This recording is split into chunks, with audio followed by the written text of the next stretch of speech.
Let's try this for the 50th time. Yay.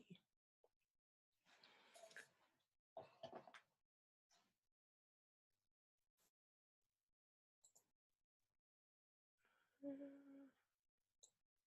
want it top or bottom? I don't know. All right. Welcome everybody to Flips for Profits, how to make $100 or more a day. I'm going to be your host, Peter Gay Robinson. Funny story. So this is take two, day two of this recording. Previous backstory. So 3 days ago, my computer crashed. Everything gone. I'm talking about like years of pictures, inventory information, suppliers, the whole 9 yards, gone. My heart is broken right now in like so many pieces. It's crazy, right? And here it is now. Yesterday I started to record. It took me probably a day or so to put the PowerPoint together. You know, I really sat down, buckled down. I was like, hey, I'm getting this PowerPoint out. I'm going to make a course. Like, we're doing this. All right, perfect, right? So yesterday I'm like, okay, PowerPoint's done. This is blah. And I said it was blah because I'm the type of person where I really don't like to read very much. So I would rather watch a video or listen to something. And at that point, I was like, you know what? I'm going to do a video. Perfect, right? Went ahead, booted up the computer, booted up everything.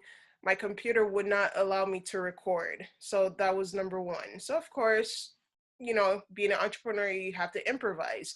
Whipped out my little, my cell phone and screen recorded everything on my computer. Of course, by the time I was finished with everything, my computer recorded everything upside down. So I got frustrated with it. At this point, I think I started yesterday around 1, and with all the technical issues and trying to fix things, I wasn't finished until about like 6 or 7. And from there I tried to like edit some of the stuff, flip some of the videos. It was just a mess. So around like 10:30 I finally gave up and just said, you know what, today, that's it. I've did enough for today. That's where it's gonna stay. And got up this morning, and lo and behold, nothing's there. Yeah, so no PowerPoint, no video, and I'm trying to figure out what in the world is going on.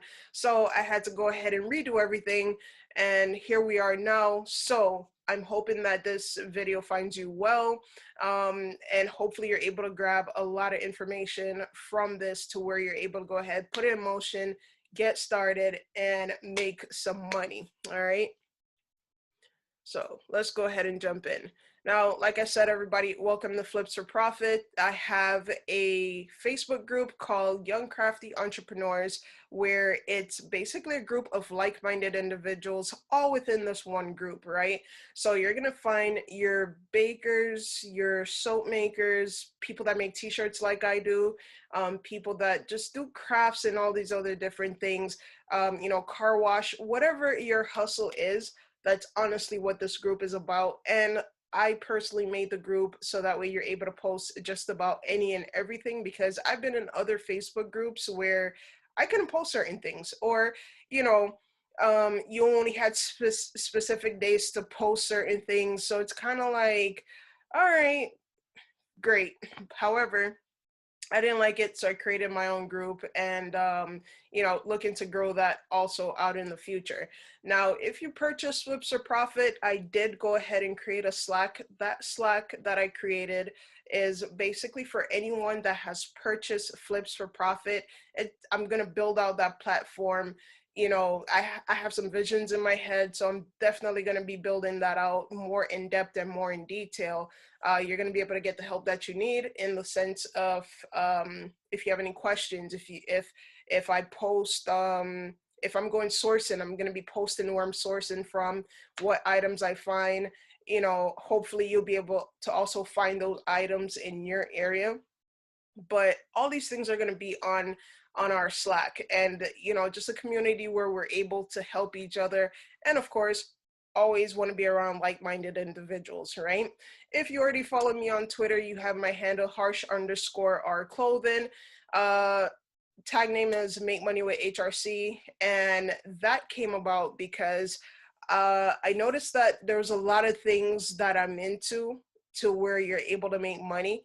And it's kind of like, oh, okay. So, yes, I have Harsh Riley's clothing. That brand is still there. That's pretty much where all my crafts fall under, to be honest. But then I do so many other things to make money. So, why not also brand that, right? So, that's where the Make Money with HRC came in. And as you can see, I have my link tree with my affiliate business and my personal. So on my personal, you'll find like my YouTube channel, my podcast, and under the business, you'll find all the affiliates that I currently affiliate for. Okay, and if you ever have any questions about how affiliate work or just the back end of that, definitely reach out to me at any time. I'll be more than happy to go over any of that information with you. All right, so like I said, my name's Peter Gay Robinson. I got introduced into e-commerce back in 2016, and honestly, that was me just, I was supposed to go to work one day, and I called out, I rolled over, grabbed my phone, and the first thing I typed in was how to make money from my bed. And when I typed in how to make money from my bed, like a plethora of things popped up. Things where I had an idea about it, but I really didn't have an idea about it, or I knew about it, but I really didn't know. Like, it's like but you really don't know. That was the light bulb that went off in my head once I saw all these things that I could be doing in my house, in my spare time, or even if I'm out and about, I could still be doing these things and making money on the side. So with that, I tried just about everything from drop shipping, selling t-shirts, which I still do, buying and selling from Alibaba and AliExpress, creating a Shopify store, creating a big cartel store to see which one converts better, buying from local warehouses. There's so many things that I've done, like private label. So buying products from AliExpress, putting my logo on it, sending it off to Amazon so Amazon could then go ahead and sell it back to customers for me, and I don't have to take care of the customer service portion. I've done it all, like literally. Currently I affiliate, like I was saying before. So I will buy like a lot of people's courses. Once I buy the course and I've made it through the course, and if that course has a lot of information, I am going to buy it. I am that person where, if that course has good information and I bought it and I love it, I want to share it with everybody else. And while I'm sharing it with everybody else, if you click on my link and you purchase, I get a portion of that money. So I love being an affiliate. All right, that's like passive income that you really don't have to think about. Now, apart from that, I love flipping. Flipping was one of those side hustles where it never gets old. It's always going to be in style, and I'm always going to make money. So with that, I, geared down on flipping, and I had to figure out what type of flipper was I, because there's people that flip everything. There's people that flip, just certain things. So I had to figure out what's going to make me different. How am I going to stand out? How am I going to make money? Especially when I didn't have a lot of money to start with, because I was doing so many things, so from t-shirts to trading Forex, which I still do every once in a while, trading binary options, which I still do once in a while. So there's so many things that I've done to where I needed to make sure that I had the money to fund all these things that I do. And flipping was one thing. Apart from having a 9 to 5 job, when I had a 9 to 5 job, flipping helped me to propel everything else that I needed to do. All right. And of course, best of all, I'm going to teach you how to do the same things that I was able to do, and, just the pros and cons of everything, really. All right. So, earnings disclaimer. I know this might seem crazy that we're talking about earnings before we even get into flipping, but earnings is something that I think has to be spoken about, because I've seen a lot of people ask me about flipping, how to start. I've told them, everything. Like, this is how you start. This is what you do. This is what you look for. And because they didn't make money within the first week, they stopped. And it kind of hurts me as a person because I took time out of my day to explain to you, even, hey, these are the stores that I go to. This is what you got to look for. It's not going to happen overnight, but X, Y, and Z. And, to see somebody pretty much just say, screw it, I didn't make money today, I'm done. I just took time out of my day to explain all that to you. And for you to just basically poop on me, that's not cool, right? So with that being said, this is for this whole entire process of earnings. It's going to be based on you. It's going to be based on how much time you put in. It's going to be based on the type of products that you're also going to be selling. Um, you you can use that money to leave your 9 to 5 once you become very consistent with getting your products, getting everything sold. If you're a hustler and you know how to position your items to be very appealing to people, you should have no problem getting your products sold. All right. You're not going to get rich or wealthy overnight. It does take time for you to build up to where you're going to find what sells from what doesn't sell, and also just covering minor details that you honestly probably never think you have to worry about. Okay. All right. So who's this course for? This course is for the person that is looking for, a side hustle and they don't have a lot of money or no money to start. Someone who's looking to improve their financial situation, or someone who's persistent, confident, shows up, and always, attempts or tries to produce. Or best of all, this is for anybody of any age because just about anybody could do it. Um, if and it's funny because I always tell my friends, if you know that your son or your daughter is not necessarily a person that is big on school, probably try seeing how their mental is when it comes to being an entrepreneur, because not everybody might be cut out for school. But guess what, if your child might be that person that's able to go out there, be a go-getter, and you're saying, hey, so what would you do with X, Y, and Z? And they could put it together and start making money at a young age. Why not? So this is something that anybody could do at any age, and I highly recommend it. Even starting off, I guess, with like middle schoolers or so, start off selling candy. You may never know where that might take them and how that will help them have a different mindset. All right, so let me move this here. When I first decided that I was gonna make a course, I honestly didn't know where to start because there's so many great courses out there. I've purchased a few of them myself, so I didn't know where I wanted to start. But once I started to think about it and talk about it with a couple of, with not even a couple, with one of my friends specifically, because my friend is also a content creator, and she's always telling me like, hey, the the stuff that you should put it out there because somebody might like your delivery, or they might like this, or they might like that, or they might just like you. I don't know. I think I'm pretty okay-ish. So it's kind of like every time I talk to her, she's like, yeah, put it out there, put it out there, put it out there. And I'm like, okay, okay, okay. So when I did decide a couple of days ago that I was going to do this, I kept trying to figure out, where do I want to start. Yes, this is a conversation about reselling products, but there's more to just reselling products, okay? And the first thing that came to mind was mentality and mindset.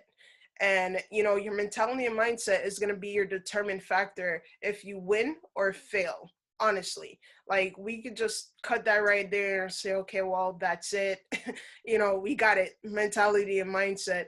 But honestly, your mentality is your collection of thoughts and beliefs that shape your thought habits. So with that being said, you need to have a strong and positive mentality just about every day, once you decide that you're going to take on being an entrepreneur. Okay. Your mindset is basically your way of thinking. So to overcome this journey, you're definitely going to have a mindset that allows you to be social, not afraid, willing to grow, and have some business mindset. Okay, now when I say social in the sense of you're gonna have to go out there and promote yourself, promote your products, talk about it, just like anything else. It's kind of like if you have a job and you work at, per se, a cell phone store. If you work at a cell phone store, when customers walk in, you got to be presentable, you got to be social, you got to sell them the product. Or if you're not selling the product, you're selling yourself, because that's your paycheck. So now flip that into your entrepreneurial life, and this is your paycheck. So you need to make sure that you're selling yourself and being social, and being likable. All right, being when I say not afraid, it's, I always ask the question of what are you afraid of if you've never tried it. A lot of times I'll have, my partner, she'll be afraid of something, and I'm like, what are you afraid of if you've never tried it? You can't be afraid of something that you've never tried. Can you possibly doubt something? Yes, but why even put that negative connotation into anything before you even get started? So don't be afraid, jump in, and just do it. All right. Now you have to be willing to grow. When I say willing to grow, you have to make sure that you're going to do your due diligence to find out, what's going to be selling, what's not going to sell, how your market operates, what stores are in your area that has good products. Like all that is going to be a part of your entrepreneurial growth to know how you're going to be able to make money. Okay. And having a business mindset basically covers not giving away your products for free. So once you have to go out there, source, and you put in your time, you want to make sure that you're going to get compensated for it. So you want to be able to have a business mindset that you're going to document everything down to the penny, know where your money is going, know how much you're spending, know what your profits and loss are going to be, know what your shipping cost is going to be. By the way, shipping, I'm definitely going to drop some gems there, because shipping is a whole nother beast within itself, and I'll be telling you how you'll be able to save a lot with shipping. All right. uh Next we have, don't be lazy or believe that you'll get a lot of traction from just one post. So if you're posting 1 or 2 times a week, you're not doing enough, because again, there's people out there that already have their clientele, they already have their base, so they're always going to be selling. All right. So you want to remember, show up every day and continually promote yourself. You have to be consistent. You have to just know that, look, even if you don't get the likes or the clicks that you want, you're still showing up, you're still here. Don't get that burnout phase of, okay, well, I didn't make money today, and it's been a week and I didn't make money. Some things don't sell immediately, but when it sells, it sells. All right, so what is flipping? Now, flipping is such a broad term that personally I say if you buy an item at a discount or reduced price and you sell it back at a higher price than what you paid for it, that is flipping. So you want to buy low, sell high. All right. Now, the secret is to have continuous sales, continuous profits, continuous, high margin, to where you're able to say, okay, I'm using this extra income to either replace my 9 to 5 or to help me invest in other areas. So that's what you want to eventually build up to when you start flipping. Now, the products that you flip, they could be anything. They could be new or used. Many times I've seen these products from, the dollar store, specifically, like especially Dollar General, the thrift store, garage sales, and even products that are in your house that you're not using. You could actually go ahead and flip that for profit. All right, common items that you're able to flip. So clothes, books, cell phones, electronics, household items, craft items, uh, sports cards, Lego sets. Oh, Lego sets are, how should I put it? Lego sets are a beast. If you have, like, I want to say, I have a 5 gallon, uh what is that thing? Like, you know that the Rubbermaid Tupperware thing? So I have that filled of just Lego sets. Unfortunately, it's for personal use. But if I wanted to turn around and sell that, I have so much money sitting in that box. I have a Big Ben set that I checked the cost on it. Even with it not being in the box, I could get about $600 for that set if I was to actually go ahead and sell that set. So you always want to go ahead and look into things that you know for a fact are going to sell. If you follow me on Twitter, you saw that I just bought some basketball cards, and these are, I want to say they're pretty throwback because it has like Scottie Pippen and all those people in there. So whatever that era is, um Larry Birds and all that. Yeah, so I bought a mixture of cards for $25, and the first 10 cards that I took out of the box just to check the prices, those cards were ranging from $5 to $10. So for a $25 payout, I already have 5 cards that are well over $25. So I'm definitely going to be seeing major profits on that box. Now the hard part is just to sit there and actually go through the box and post stuff. So yeah, at that point, that's the only reason why that box is actually not fully set up. But I will be showing you guys what my box looks like in a few. Just probably have to go get it. All right. You could also go ahead and you could flip car parts. Car parts are pretty big depending on the part, and of course, there's so many other things, excuse me, that you're able to flip. All right. So, how to source 101. Now, there's different ways for you to be able to source items. Like I was saying, the Dollar General is an awesome place to source items because the Dollar General, and not saying that Dollar Tree is bad, Dollar Tree is fantastic, but I use Dollar Tree more for craft supplies. Dollar General, however, um when you go into the back of Dollar General or to like their home section, you will find so many gems. That's a golden nugget right there. All right. Dollar General, the home section.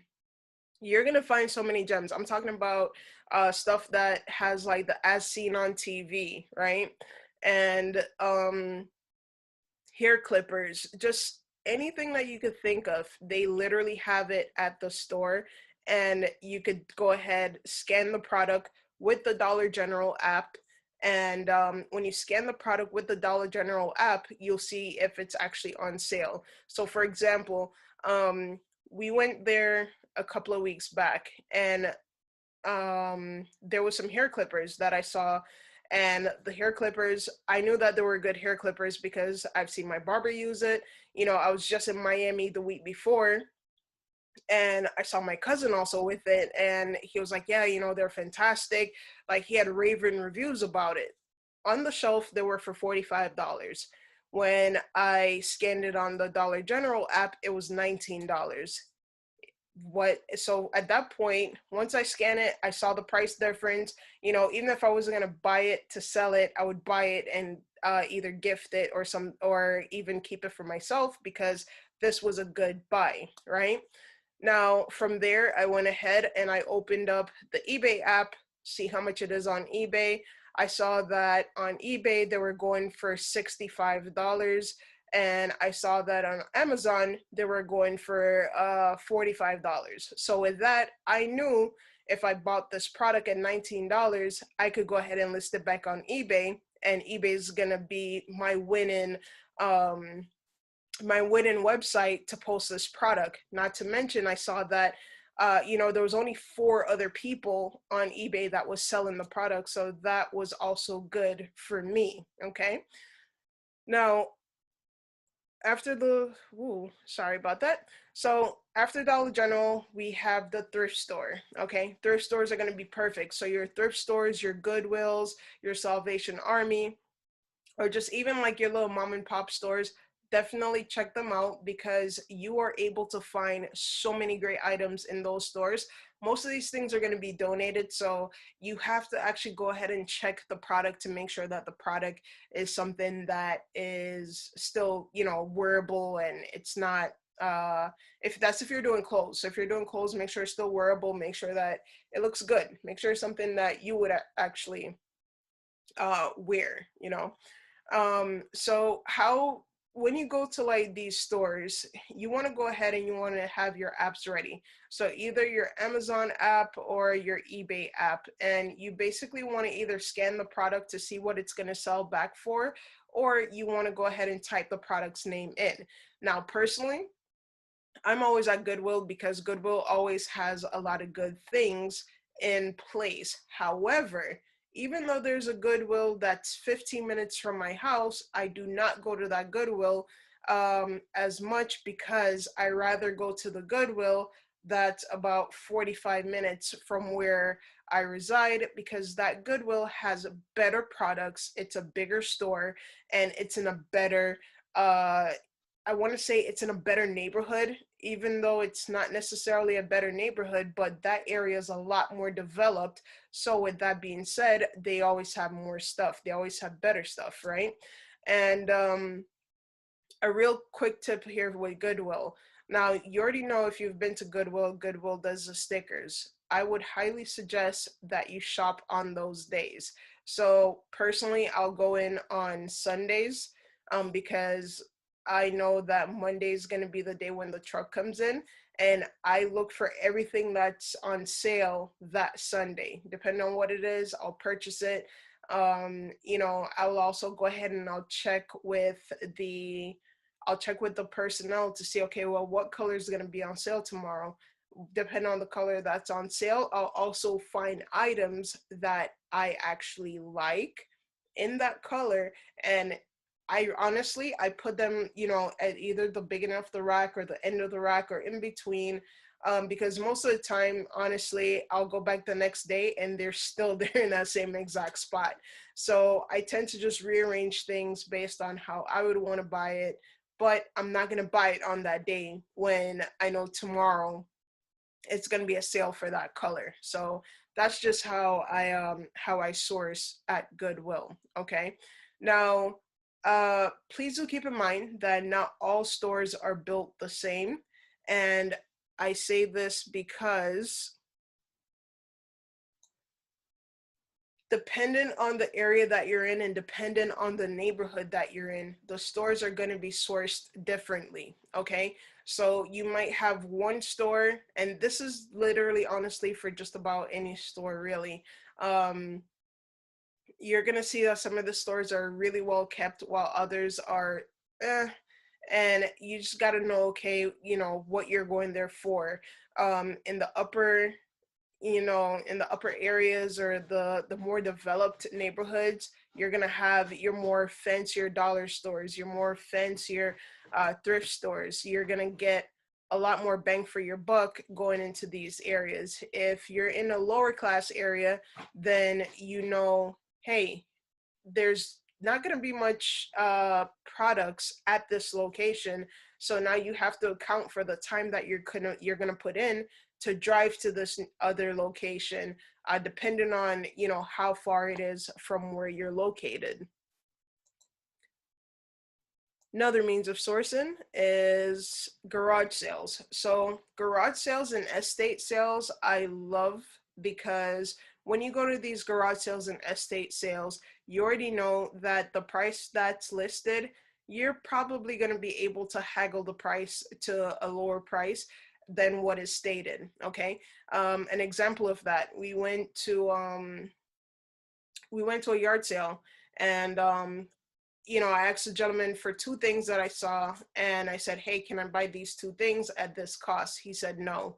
And of course, I kept looking around, and throughout the process of looking around, I started talking to him, building a rapport, find out, what's the reason for the garage sale. It got to the point where we even started talking so much to come to find out that he actually knew who my uncle was, and just a lot of other, and keep in mind, I'm in two different areas, so it was kind of like crazy. But upon speaking to him, I was able to then find out what's the reason for the yard sale. I built a relationship with him to where, oh, okay, so now you also know my family member. And then from there, we also now know that we have similar hobbies. Like I'm into Legos and collecting Legos, and I didn't know that he was also into it. So, he tells me to hold on, and he comes back with a USS like 19 some, I think it's like 1980 something battleship in Lego form, and he was like, here, have it. And it was at that point I was like, whoa, that's a classic. So there's so many ways that you're able to come up on garage sales and estate sales. Oh, and he also went ahead and the same two products that I asked originally for at a lower price, he ended up giving me those two products, and I think like four or five other products at a reduced price. So, and even when the garage sale ended, he ended up giving me more stuff. He was like, yeah, just go ahead and take this and take that. Like so it's really good for you to be sociable, build relationships, because you may never know where it's going to go and what you might be able to get from that. All right. Um, Apart from that, we have buying pallets. Now, when you buy pallets are going to be a hit or a miss depending on the type of pallet. You're looking anywhere from 60 to, I've seen pallets that are like $10,000 depending on what's on the pallet. So you have to now say, not even say, you have to be able to know what area you're going to fall in. If you're going to be doing home and garden, pets, just straight up electronics, and figure out what palette you would like. Some of the palettes I would definitely say, if you could find a warehouse that is in your area, definitely do check them out. Or a liquidation palette company that's in your area, then definitely do check them out, so that way you will know what is available to you, and that you can see what's in the palette, you can know what items you might potentially get. So I have a local palette, I have a couple local palette places that I go to all the time to source for products. And how I do it is, because I can't see in the box, I look at the top of the box, and you know if the first six items are above $90 on a resale, or even if I know that for sure these are going to be about $90 to $100 on a resale, I'll buy it. If not, I whip out my phone, I go to eBay and I go to Amazon, and I basically type in the names of the items that I see on top to see what they're selling for. And if the first six items, that I pull up aren't really good in profit, then I don't dismiss the box, but I kind of bench the box. Anytime I go to these liquidation centers, I try to at least find two boxes. And what gives me that leverage to say what's going to be a good box or a bad box is honestly checking the top of the box and seeing what's on top, because you don't know what's in the bottom a lot of times. So I just want to make sure that I have something decent. And then again, it could be vice versa. I could only have what's good on top, but then on the bottom is bad. It honestly just depends when it comes to pallets. All right. Next, we have Walmart, Target, and Best Buy. Now, these are considered retail arbitrage stores. I don't know if you ever heard anyone speak about retail arbitrage, but it's basically going into, just like how I listed, Dollar General earlier. It's the same process. Going into these stores, finding the stuff that's on sale, scanning the items, because a lot of times certain things might be a hidden gem in the store. And it might not show that it's on sale, but it's actually on sale, buying all those products and then reselling them for a higher margin. Okay, so on sale items, clearance items, or even just regular items, scan it, see what you're able to profit with that item.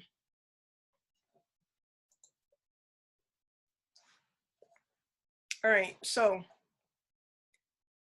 if you're going to be sourcing and you want to source let's say online, because you could do your sourcing either way. You could do it virtually, or you could go to the locations like what I'm telling you.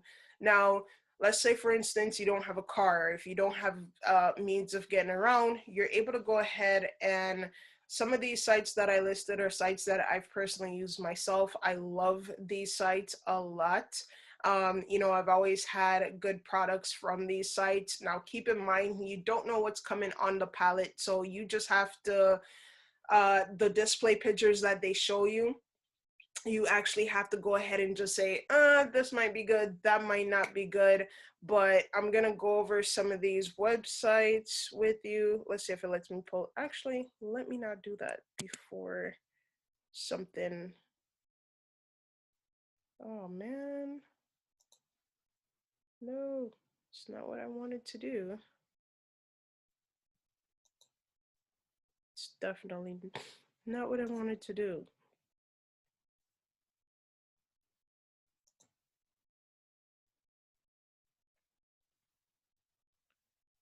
Oh, where is this?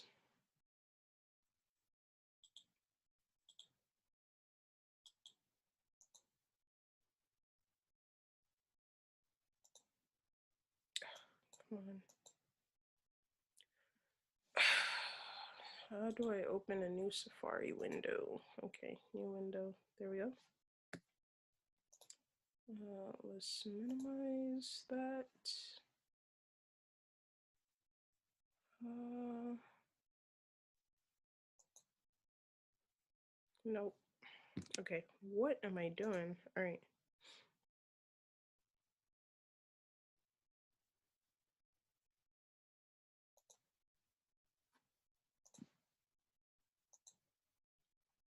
Share screen, Safari.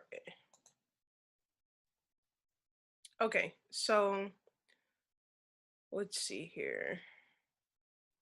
Gonna go ahead and check out the websites here with you, show you how to use them. Brick.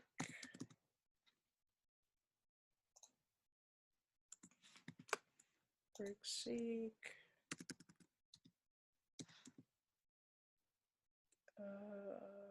Da, da, da, da, da. Liquidation.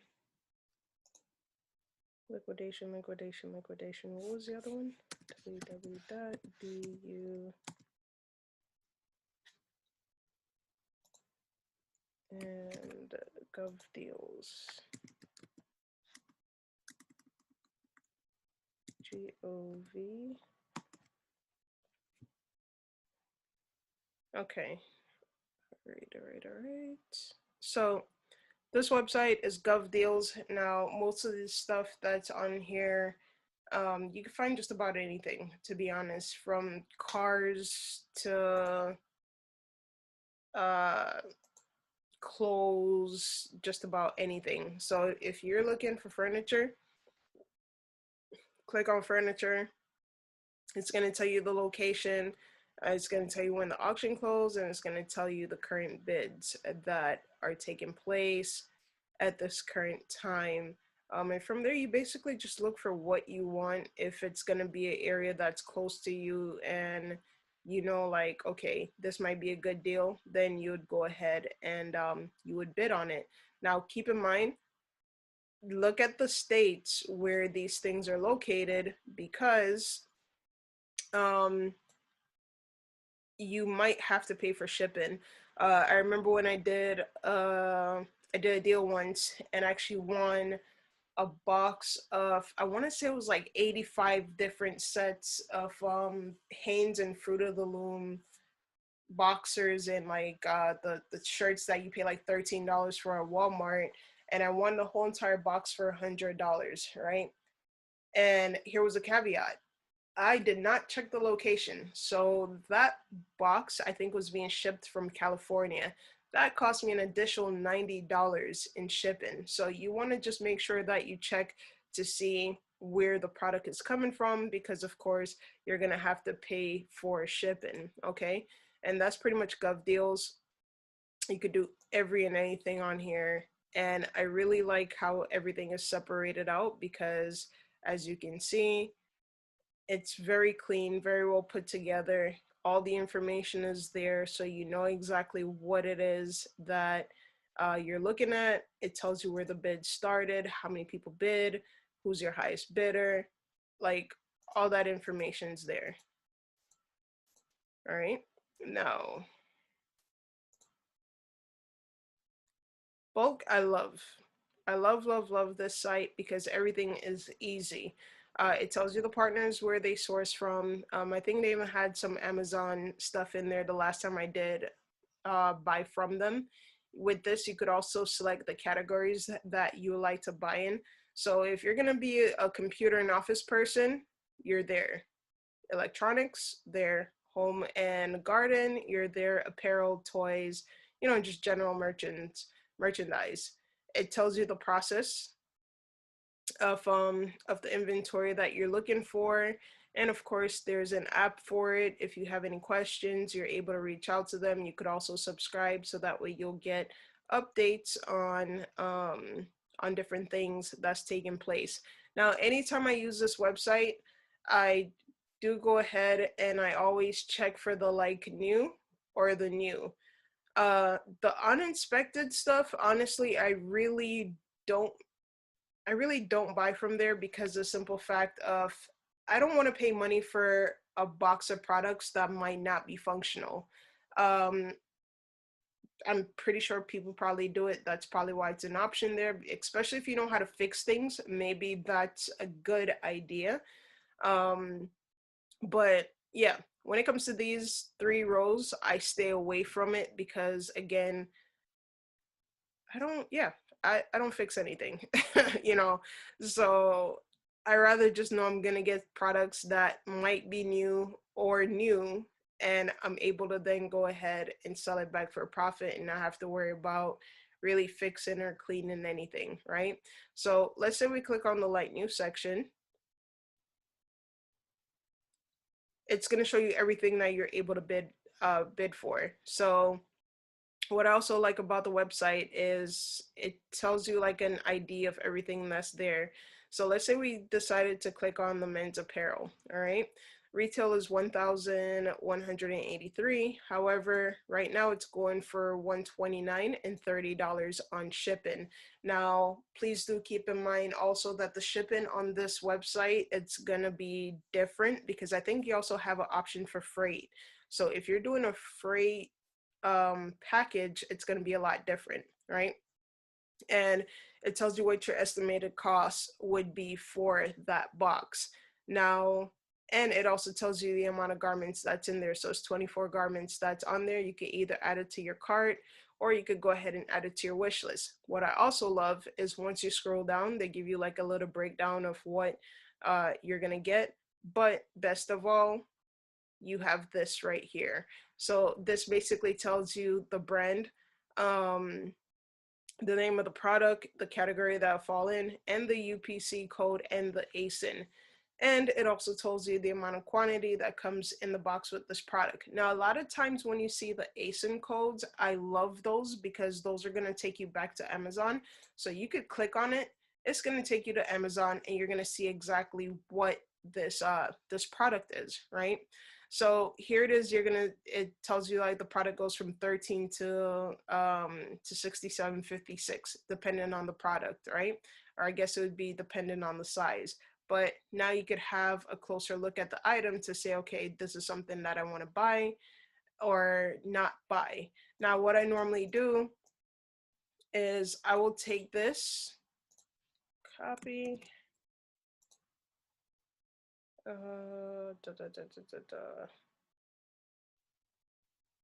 let's see, eBay.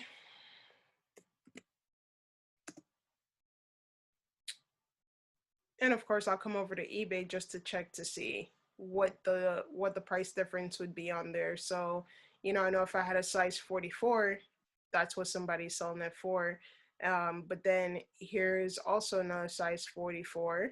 Um, and it just depends on where I plan on placing myself in the market. And as you can see, a lot of people are also offering free shipping on the product. So I want to make sure that I'm buying something where if I do offer free shipping, I'm still in profit, right? All right, so let's go back. Let's find something that's good. Okay, so Home Goods, Bath and Body Works, Crown and Ivy. Like this box looked like it might have a lot of good gems in there, right? And we're gonna say that because we know Crown and Ivy. That's pretty hot. Like, I have some sunglasses that I sell, and I think I have like 4 Crown and Ivy in the box. That's worth $70 each, and I paid $1.33 for those glasses. So I'm waiting for those to sell. I'll definitely be giving you an update on that. So here we go again. It tells you what type of item it is, if it's going to be a box or a pallet. And 33 items are going to come in the box. The weight, it was 807, now it's 496. And it's a freight shipping. So for you to get the freight shipping, you have to basically sign up, log into it, and then put in your address, and it's going to show you the shipping costs, right? From there, again, you scroll all the way down to see what's on the manifest in this box. Now you see that they have, uh blackout patio, door window curtains. Where's the Crown and Ivy stuff? Show our products. Let's see. Let's make sure there's actually some Crown and Ivy in there. Kim Rogers, UGG. Some of this stuff I've never heard of because I don't sell home products. So Crown and Ivy Whitney comforter set. I wonder how much that goes for. Let's see.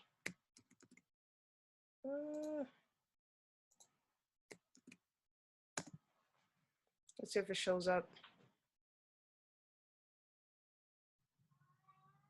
Don't know if that's the same set, but apparently these sets are going for about $60 or so. Let's see.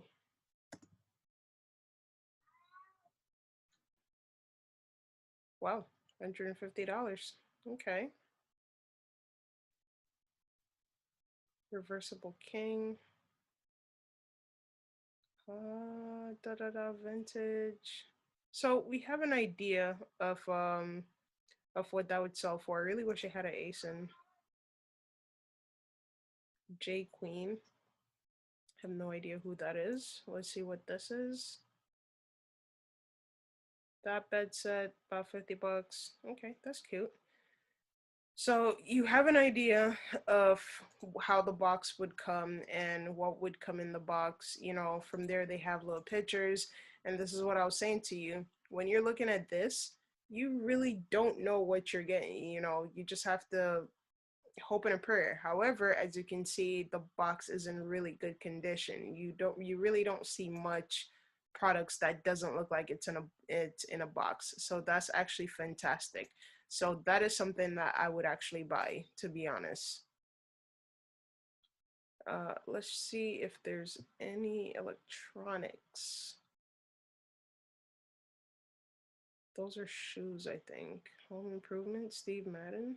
Yeah, that's probably gonna be shoes. And as you can see, if you have even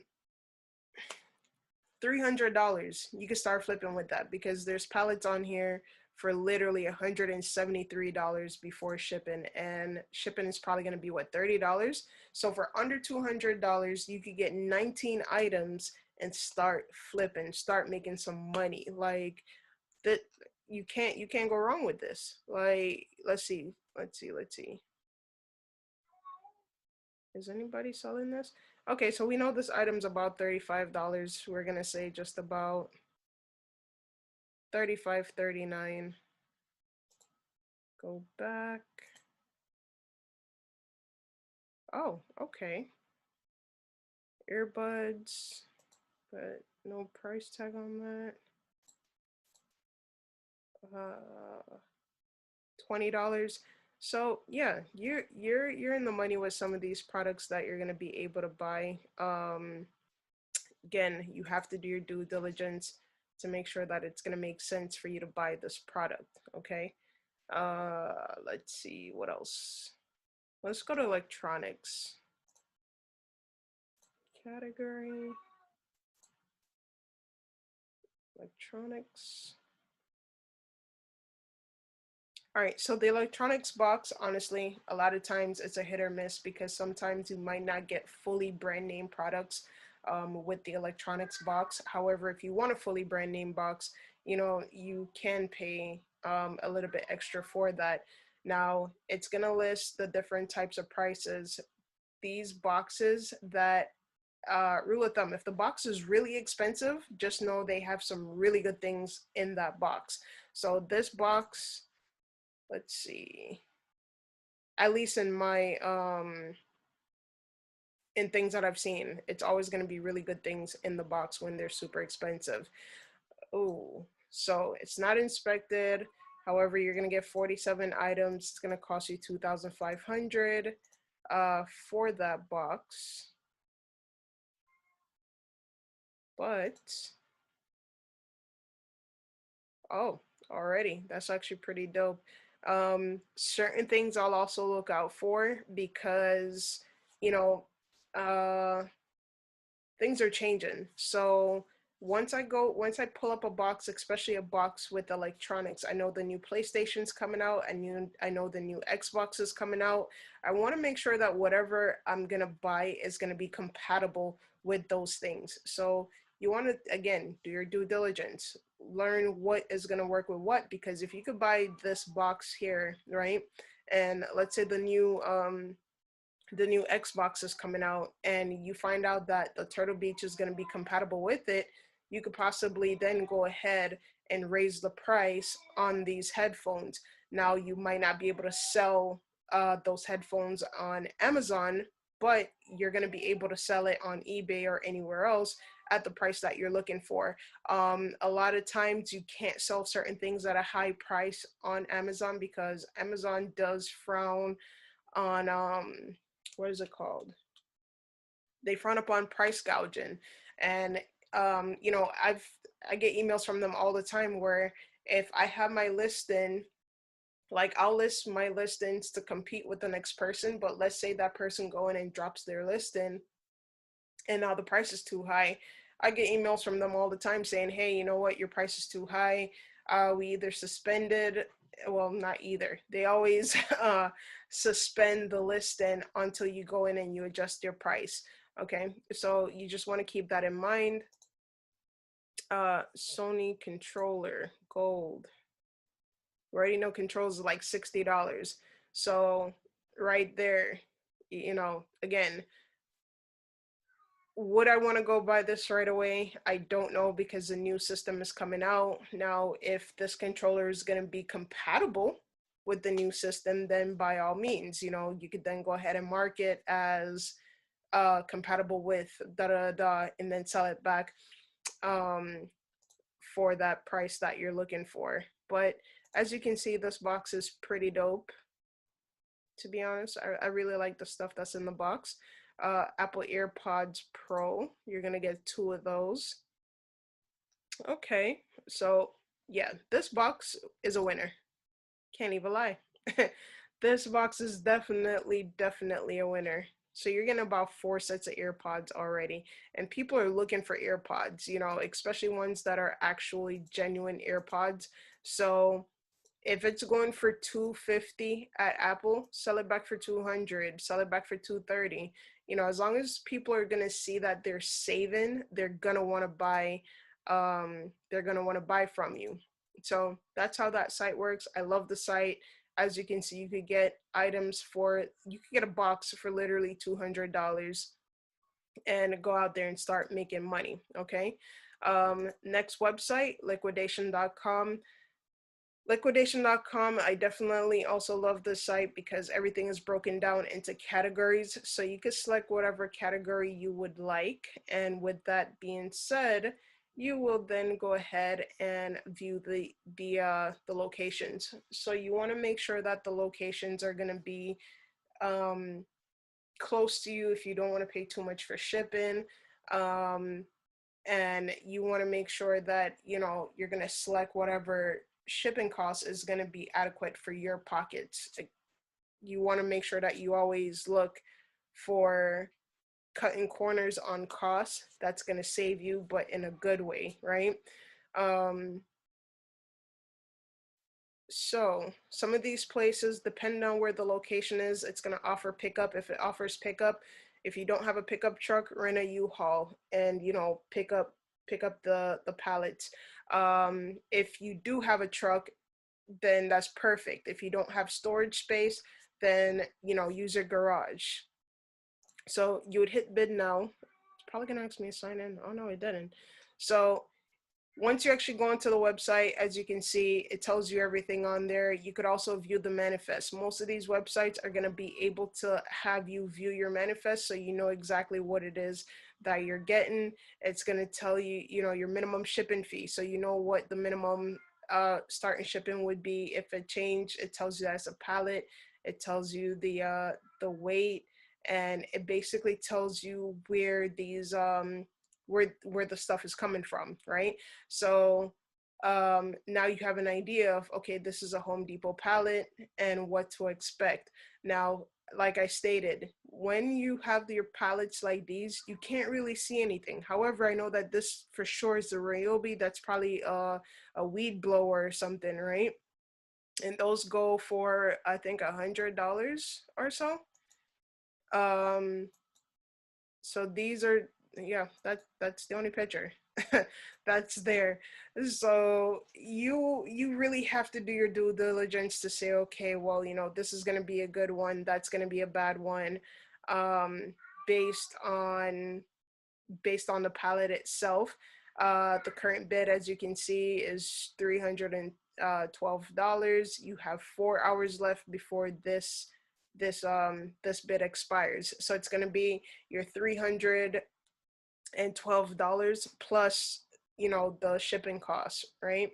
It tells you the amount of people that's bidding, how many bids, where it's located, who's selling it. It tells you the conditions, that it's all returns. So that means that the boxes are probably going to be open. The products are probably going to be used, maybe, and you have to do your due diligence, take it apart, clean it if necessary, all that good stuff. And it tells you that for the price that's there, you're basically you're getting 12 items. Okay, so if you want more, you would have to look for more products in a box, but just keep that in mind. Let's see. Sony speakers, how many are in the box? 24. So that box would also be an awesome box, because you could actually go ahead and list them back. Here's your retail prices for the items. So you could probably list that back at $70. They're saving $9. There's so many ways that you're able to do it when it comes to flipping items, that it's crazy for you to make money. All right. And of course, it tells you that it's a return. So you already know what it is with that. All right, so Brickseek. This website is dope as hell. Oh, Palm Beach and Deerfield Beach. I did not know that they're showing Florida. Interesting. Shout out to Florida. But this website is basically allows you to find deals in your area. Okay. Now, this website, you do have a paid version, you have a free version. I use the free version. But once you go onto the website, it shows you deals. You type in your zip code, you hit show deals, and you could type in a zip code for anywhere. So go back. You type in your zip code. Let's see, 3319. Sure, show.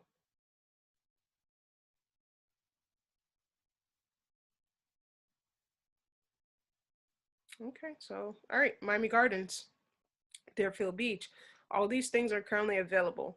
Normally this controller is for $49.99. However, it's going to be $25. So what I normally do, and it tells me that it's located at Walmart and it's an in-store deal. The deals do switch. So it's going to tell you if it's online or if it's in store based on the company that's selling the product, right?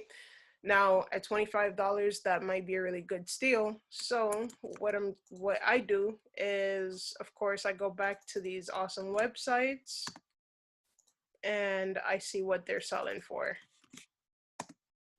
Now, keep in mind, selling on Amazon might be a little bit harder because you do need to get approval for some of these items for you to be able to sell it on Amazon. And that's why a lot of my products are on eBay. Okay. Now, here it is. This item on here is $39.99, $44.49, 34. So this is not something that I would personally sell because, it's not really good profit margin for me, at least. This person has that 72. Damn. Okay. So yeah, that wouldn't give me so much of a good profit margin for me to go ahead and buy it, because with taxes, you're probably gonna spend like 30 bucks on it, and the cost of shipping. So you want to go ahead and also, well, if it's 25, maybe like $28 or something, include shipping. That'll probably bring you up to 30 something dollars. So yeah, it might not be feasible for you to go ahead and partake in buying this item. Okay. Um, Here you have the pop sockets, same concept. Click on it, see where it's located. It's a Target, it's an in-store deal, perfect. You could always go ahead and check your availability, but it's $5.99. If this was a good seller, then that's perfect, because then you could sell it back at $20. Shipping is probably going to cost you maybe, $2 or something like that, and you could make a decent profit on that. Let me see if I can find something.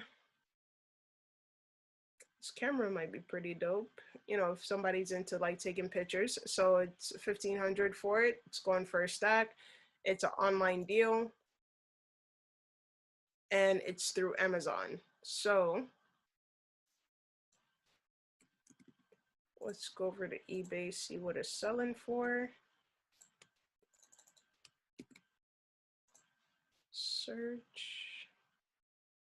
Okay, so that's what it's selling for on eBay. And this person has a whole set already. Wow. All right.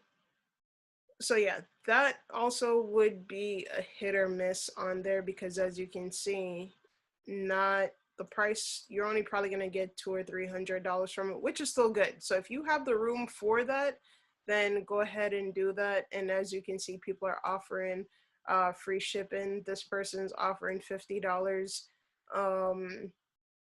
on shipping. So what I would personally do is I would actually take that guy's cost.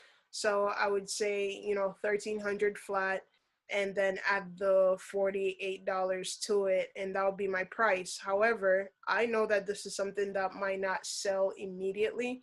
So that would be something that would just sit until it sells, to be quite honest. And I wouldn't necessarily be like worried about it not selling or anything like that because of the price that's on there. And I know that there's also a lot of competition, because look how many they've sold, but look at where it's being shipped from. So it just depends on how you're going to position your product in the marketplace where it's not flooded, but it's kind of flooded, and the prices are going to be better than yours. So it's kind of like, yeah, you can go in and you can make good money, but you'd have to be priced, possibly lower than this guy. So maybe like 980. But then you're not really making a profit, because you're still cutting into your profits, right? So you have to know what's going to be good for you and what's not going to be good for you based on cost and shipping. Let's see if this brings me back. Sure enough, this. That could never be great, great, great.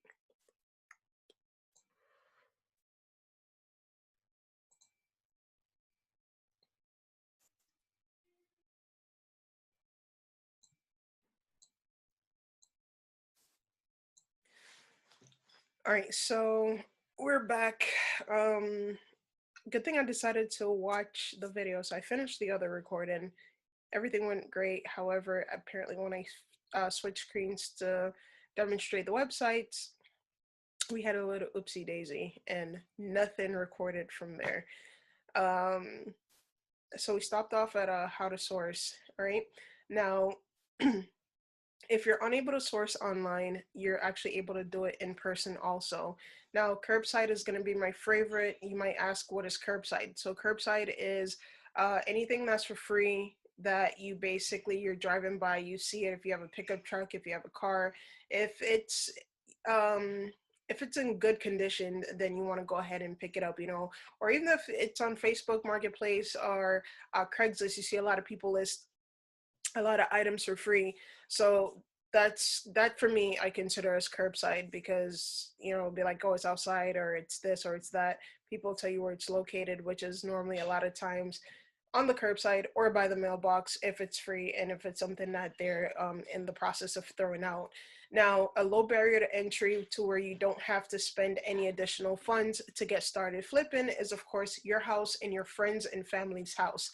So if you have that PlayStation, that Xbox, video games, that computer that's not being used, the money was already spent to acquire these products. So just go ahead and, if you're not using it, sell it. Put a decent price on it, see what it's going for, and get some money generated to start coming in. Okay. Garage sale, yard sales, estate sales. I love those. Again, as I said, when you go to these places, I wouldn't suggest to just come in, and be that person that's just, oh well, it's $5, well let me get it for 3. No, I personally, when I go to these places, I build a little bit of rapport, I talk to them for a little bit, I feel them out, see what I'm able to do from what I'm not able to do. And upon speaking to the person, you might find out that you guys actually have a lot in common, find out why they're moving. Somebody could have died, your condolences, give your condolences, all that stuff. But I tend to show that I care that they're getting rid of their stuff in a weird sense. So it's like, okay, I don't want the full background story, but at least, some form of knowledge of, okay, so they're moving or they're this or they're that. And people love to, honestly, people love to talk about themselves. Like, one thing I've learned over the years is let a person talk about themselves and, don't cut them off, don't jump in between, and you're going to be good to go.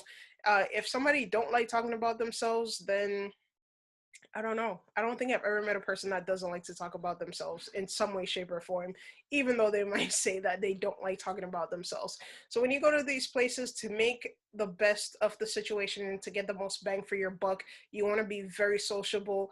And yes, you're going to try and lowball, but just do it at a level to where um, you're not just spending $10 and then you're going to try and lowball on $10.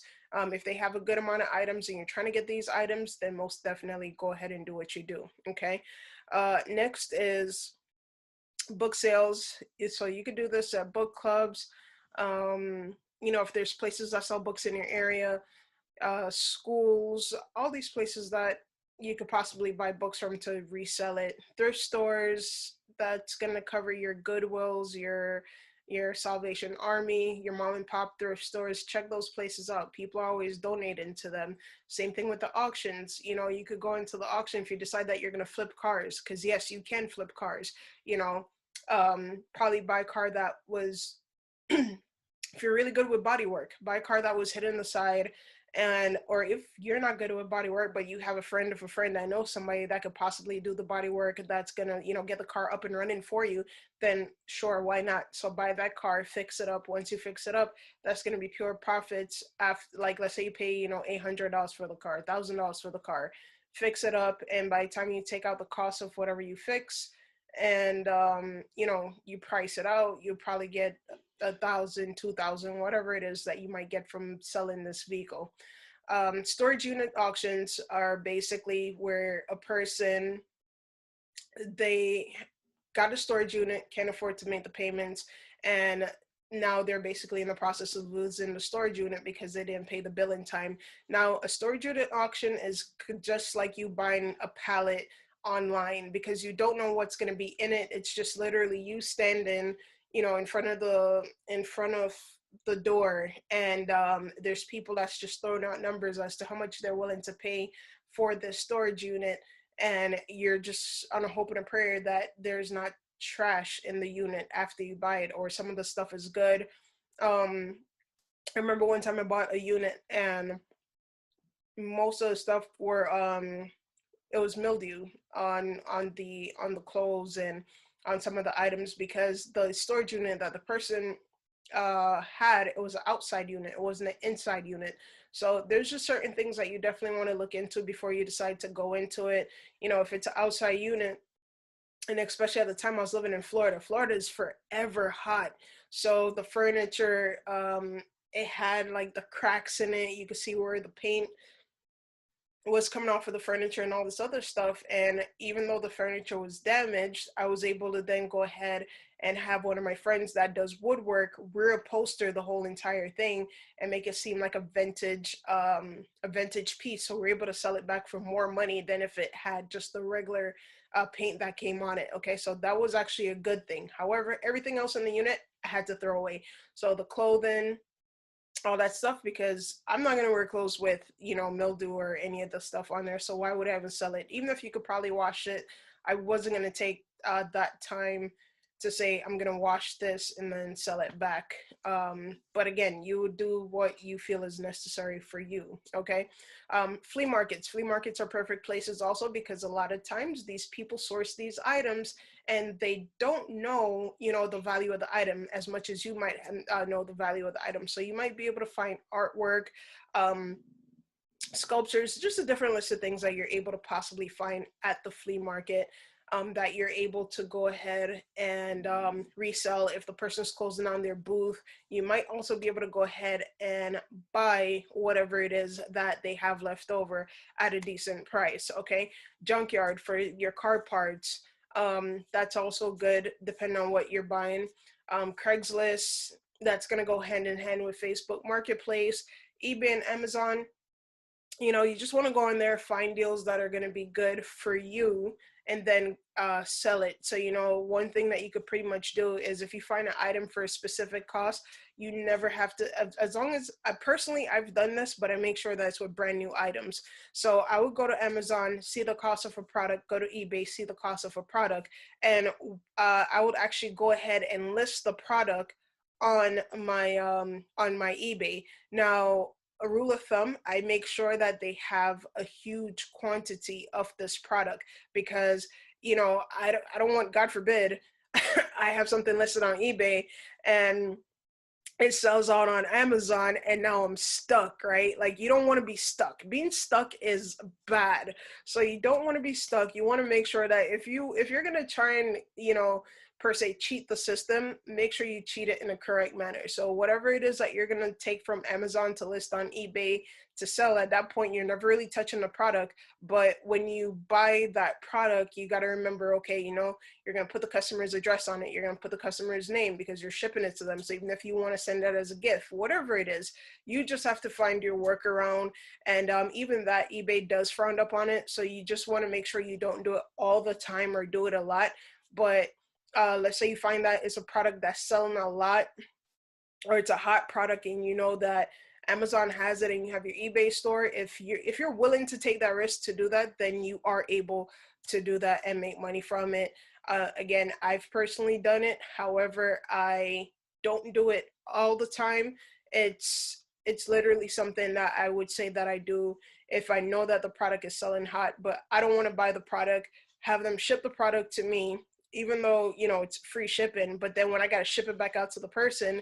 So if I list it on my eBay, I basically follow up with it, every day or every other day, just to make sure that that item is still in rotation. If it's not in rotation, I'll go on, suspend my listing until I see it come back, and then I'll put it back up. So that's a golden nugget there for like Amazon and eBay. And if you do decide that you want to like, drop ship from those websites, or source from those websites, to where you never really have to touch the product. All right. So how to market your product. Now, marketing is going to be the easiest thing ever when it comes to getting your products out there. It's either going to be free or it's going to be paid. And even with marketing, you still have to have a positive mindset. You cannot be frugal when it comes to marketing, because you are going to lose money just for somebody clicking and not buying. Um, if you have any questions about ads, reach out to me, let me know. I have different Facebook ads that I pretty much use to secure certain things that I'm trying to achieve. So if I want conversions for people to buy, then I have ads for that. Or if I just want to make you aware of what I'm doing, I have ads for that. So I have a bunch of different ads. If you want more information on that, definitely please do let me know. And I also have my friend Will, who he also does tremendous explanation when it comes to running Facebook ads and being profitable. And some of the ads are as low as like $5 a day. So all these things, just if you are interested, let me know. You know how to reach out to me and how to contact me. All right. So for Facebook, you can run your ads. Um, it would be paid. The free way is to create a page or create a group and get all your content out there through that. Not saying that people are going to go to your page or go to your group, but again, it's still you promoting, right? Craigslist, the free and the paid way is pretty much the same, except with paid, you're paying $3 to $5, depending on what you decide to post. Now, Craigslist has a lot of haters. People will go on there and they will either report your post, cancel your post. They'll just do a lot of like BS to where you're spending all this time posting on Craigslist for you to turn around and your post was removed or your post was a violation. So I would definitely say go ahead, pay for the post. If you have the money, pay for the post. It's going to be there. Can't no one really mess with your post because you paid for it. All right. OfferUp.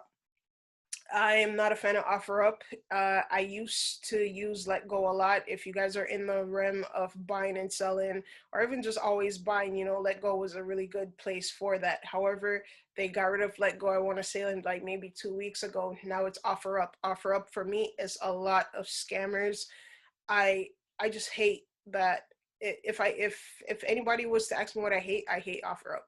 OfferUp is the worst, but I've heard people say that they've had success on there. I've never sold anything on OfferUp. However, when there was Let Go, I was selling things like hotcakes. All right. With that, you can also run ads. I'm pretty sure it's probably the same process, or it's probably a pay to click process with that. Now, if you're gonna sell high end items, like how I told you, I got the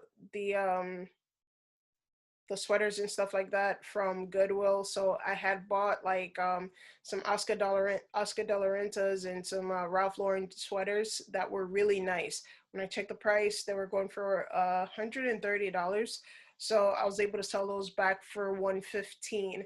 However, I did use Poshmark and Mercari to post those items. So if you're selling brand name items, upper scale items, you want to go ahead, post it on those websites. Those people are going to pay.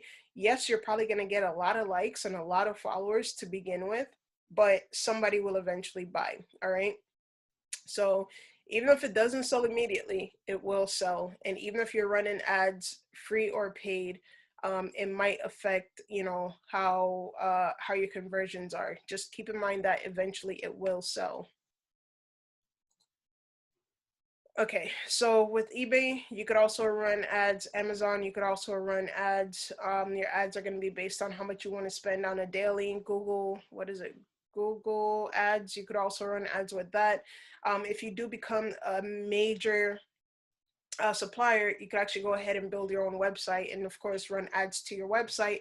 So that way, you're now in control of that whole entire process or that whole entire system that you have in place. When you're building ads for, I'm sorry, when you're running your own website, at that point, you could even go ahead and start buying pallets. And if the cost is sustainable for you, then go ahead and flip those pallets. So if you bought it for 200, sell it back for 500, you've just made a profit there. So you want to figure out what's going to be good for you, what actually works. Um, I was actually watching a video the other day where one gentleman said that his friend used to buy a lot of floor tile, and it got to the point where nobody was actually coming back to him to buy the floor tile, but because he had so many different tiles, he ended up opening his own storefront to where now they basically contract and sell tiles to contractors and builders and stuff like that. So you might be able to do a lot of things with your product, but just remember that you don't want to overbuy on these products and then not have any way of getting rid of them, okay? And even in terms of getting rid of products, I give the best Christmas presents. Everybody looks forward to my Christmas presents every year because guess what? If I have certain products that didn't sell within a certain time frame, I buy things that I know that I could turn around and give to somebody and someone's going to be like, "Oh, damn, that was cool." So last year I gave out Beats, Nautica flip-flops, a Fossil watch. Like all these things are things that I give out that has really great value. I think I even gave out a Switch and a PlayStation. So if when I had my reports up to date, I know if it didn't sell within a certain time frame, December is coming, these are all being gifted. And again, that saves me from now having to go out there to go buy gifts for everybody or do this. I'm using what I have in my inventory and recycling it. And another good way for you to actually go ahead and sell products, also Christmas, Thanksgiving, birthday, when you get these things, if you don't want them, sell them. um Unless it's come from a special person, then that's a different story. But if you know for a fact it's something that you're probably not going to use, then definitely go ahead, flip it, make a profit, right?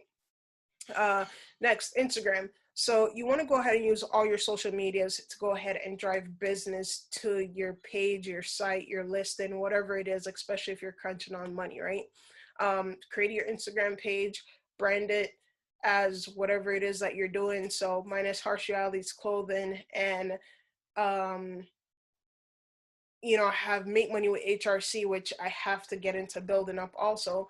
But on those, I have my stuff for my shirts. So if I do my customs and everything else, that goes on to Harsh Realities. And then um, Make Money with HRC, I have everything on there that I do to make money. So my side, my trays, my rolling sets, um, the custom shirts, affiliate marketing, all that stuff is on that page because what it is, again, is Make Money with HRC. So this is basically you bringing in income any means possible when it comes to making money. All right. So you just want to go ahead and look into how you're going to brand your products. Now, to increase your sales with reselling, these are pretty simple and basic steps, honestly. Do and I mean, I say do, uh are they always followed to a T? Not really. And I say not really because a lot of times, the first rule is don't pay too much. I know personally I've paid a lot for certain products, but I know that this is a product where I'm going to sit on this product for a very long period of time, but when it does sell, it's going to sell. All right. But for you to go ahead and increase your success, you want to make sure that you don't pay too much for the product. If you're paying too much, then you're going to make less profits, okay? Unless it's a product that you're going to buy and hold for a long period of time that's going to keep its value, then that's a different conversation. All right, then you definitely want to buy those. Do your due diligence to make sure that the product is worth it before you buy it. So you're going to buy low, sell high. Your end goal is always to make more profits, make more income, all right? Or get more income.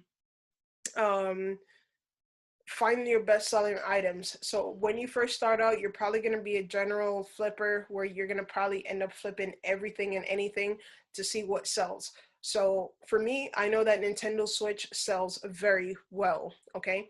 Um, with that being said, I have my own markers as to what's a price range that I'm willing to pay for a Switch. So for example, if I'm getting a regular Nintendo Switch, I'm not paying more than $150.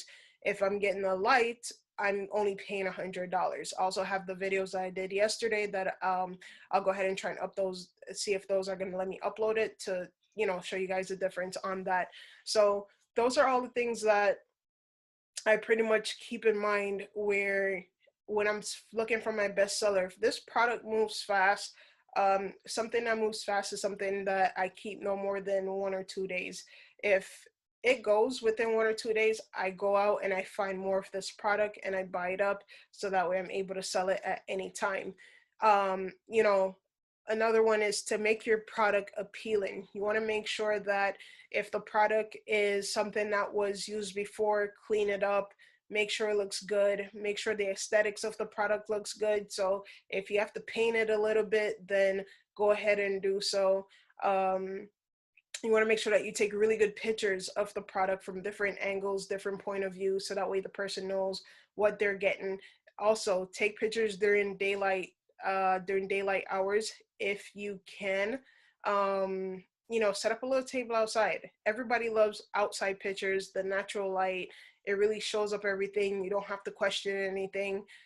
Inside your house could be a little bit dark sometimes, so take it outside, take a quick snap, post a picture. Make sure that you're very detailed in your post.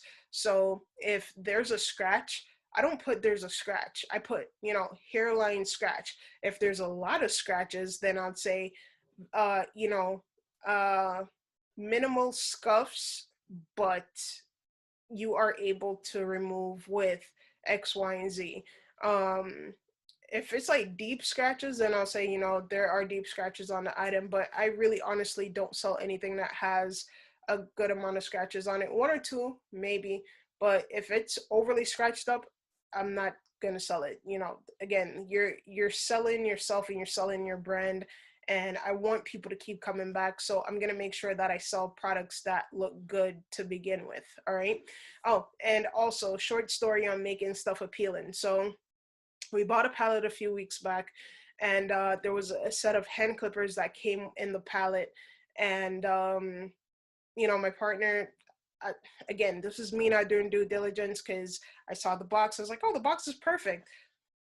Take it apart. Save yourself a lot of time, agony, and headache of possibly having to return. Even if the box looks close, unless the box looks brand spanking new to where it doesn't have that tape groove coming up or anything, take the box apart, see what's going on with the product, because a lot of times these palettes are going to be return items. Once she opened up the package, immediately I was just like, whoa. The person, because it was edge clippers, but it's wireless. The person looked like they cut like a ton of freaking trees.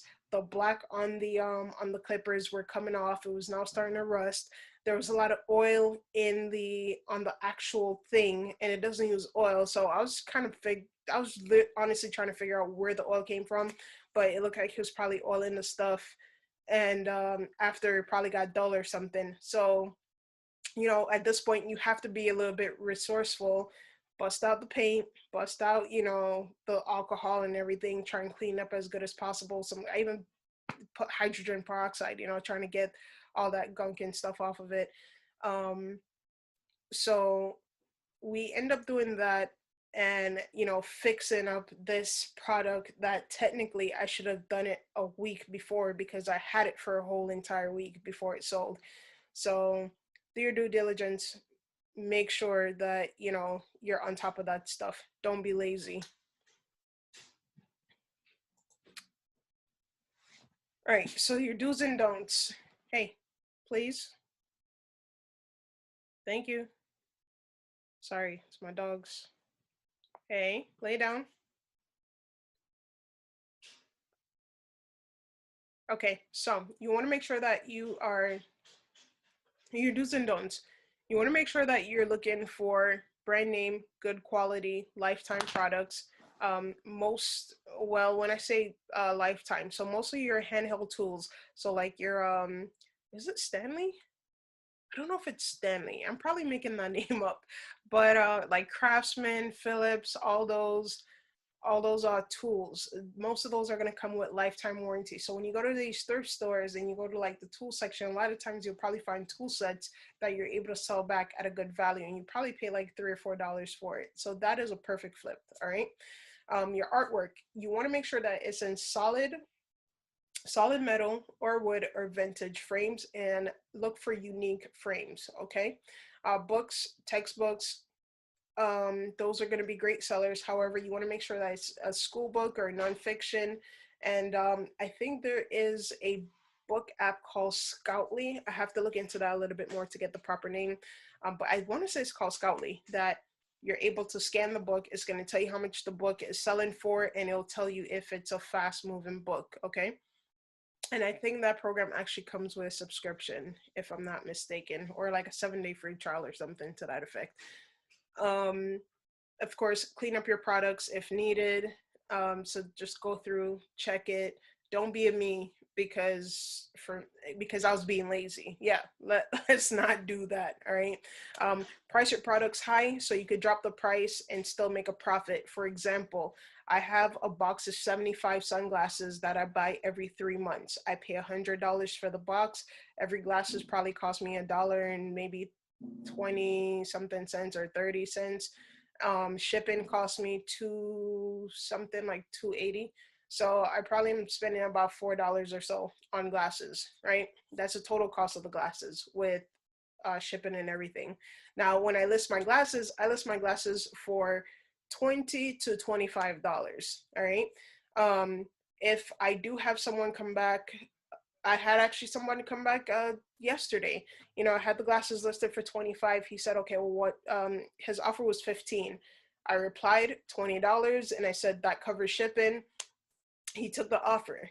So I was still winning with how I price my products. You just want to make sure that you're always going to have uh, more profits than anything else on your products. All right. If you offer free shipping, include it in your costs. So find out what it is to ship this product. If you can, take it down to the centimeters, you know, and um, include that cost into your product. So again, you're still not losing because that person's paying for shipping, even though it says free shipping. Okay. Be very detailed in your ad. So if there's a scratch, hey, there's scratches. You know, this part doesn't work or whatever it is that's going on with the product, definitely go ahead and list it. If the product is one of a kind, if it's a one of one, list all that stuff, the year that the product is made. If you know any of that stuff, I would definitely say list all of that, so that way it takes care of all the unnecessary questions that a person might have. All right, so your don'ts: do not buy plastic frames for your artwork or for your pictures. If the frames are plastic, leave it. Don't buy it unless you're gonna buy it for yourself for like show or for something. Don't buy it. Okay, it's definitely not worth it. It's not gonna sell. Don't sell items as brand new, knowing that they're used. So if you're gonna sell on eBay or anywhere else, you want to use words like new, barely used, or lightly used, brand new inbox, lightly used, or brand new inbox, used one time, two times, whatever it is. Just make sure that you don't list that product as brand new, knowing that it was used. Okay. Also, when you go to buy your products, right? If you're buying a product for $30 and you check to see that it's selling online for 50, that is not a good flip. You want to make sure you want to set the amount that you're trying to make per product. And once you check the cost that you're spending plus shipping, right? If it's gonna come out to maybe $5 or $10 less than the $50, for me personally, that's not a good flip. So I would not flip that because I'm not making much profit. Now, if I was gonna pay $30 for the item with tax, and then let's say $10 for shipping, I know that item now costs me $40. If it's listed for 50, I'm not selling that. But if I see that $40 item selling for, you know, $90, $100, 110, 120, I am going to list that product because I see where there's a lot of revenue for me to gain on that product. Okay. Do not offer same day shipping if you do not have the ability to offer same day shipping. So on eBay, I offer 1 day prep time because I have my closet with all our items set up to where it's a grab and go. It's set up by size, and also by it's set up by size, and basically like it's name coded or whatever. So it's a grab and go, and everything is technically already prepped, so all I have to do is put in the package in. And when I say already prepped, like I have a tape, which I'm gonna upload that video that I show you guys. It's technically already prepped, so all I have to do is seal the top, put the label on it, and we're done. Okay. That's what I mean by already prepped. So all my items are already in a little like shipping thing or whatever it's going to be shipped in, and it's ready to go. It's not completely closed up because I still need to know the name of the item that that the person just bought, basically. So that's how we go about um, getting our items shipped out within the same day. All right, great people. So we've made it to the end. Thank you so much for giving me a platform for me to be able to speak to you guys for as long as I did. However, um, you know, I would say that it makes no sense that we've taken all this knowledge and we not put anything into motion. So get off your butt, go ahead, hit your closet, hit your garage, hit your rooms, hit your kids' rooms, hit your family member's house. Find products that you're able to resell, because there's things in your house that, people are holding on to, and you really never really use it. So if you can find those products, go ahead, list them for sale. Um, See what they're going for on the marketplace. Even if you want to undercut, don't undercut by like $5-10. Undercut by like maybe $1, $2, so that way you seem competitive, or a couple of cents. But don't go crazy with someone selling, for example, like a switch for 200, and you're gonna list it for $100 or something, or some craziness. Like use your common sense when it comes to pricing your stuff and listing your stuff, so that way you make profit. Okay, like income is going to be your end goal, literally. All right. How much are you going to make? Remember, all your income is going to be based on how many days you put in, and also the type of products that you're selling. Okay, your hustle right now is going to determine how much of an income that you're going to pull in. um, Also, not all stores, not all pallets are built the same, in the sense of, like we said, you might have to travel to certain areas to get a decent store. If you can go see your pallets in person, go see your pallets in person. If you can't see your pallets in person, then when you look at the pictures online, try and make a good judgment as to what's in your box before you get that pallet. When you go to the stores, find the good stores that might be 20-30 minutes from your house, but if you know that location always have really good products, then definitely, set up a time as to when you're going to go there on a weekly basis to source for items. Okay. Always be positive, and uh, that consists of also making sure that you keep positive people around you, like-minded individuals around you. You don't want to just go out there and you're trying to be positive while somebody else is telling you, oh, why are you doing this? That's stupid, that's dumb. Or because your ideology doesn't mix with their ideology, it's a stupid thing. Find like-minded people, protect your mindset, protect your mentality, just protect you overall while you're going through this transition and phase of being an entrepreneur and taking on different aspects of selling. Now, once you start selling, you're going to figure out what type of flipper you want to be. If you're going to be a shoe flipper, electronics flipper, if you're going to do everything, if you're just going to do brand name clothes, like, you are going to find yourself and find what works for you and what makes you the most money over a period of time. Okay. And of course, you're going to need patience. If you don't have patience, it's not going to work. Or it will work, but it's not going to work as well. So you want to make sure that your patience is A1, and you're not rushing the process at all, because rushing it might not get you the results that you want. Okay. Now, with that being said, take massive action, get off your butts, go ahead, do what you got to do. Again, if you have any questions, any comments, concerns, you know how to find me. All my information is listed. on our welcome page. Also, you have the information for the Slack group, so you're going to be able to connect with me there also, okay? And I really do wish you guys all the best in all your endeavors.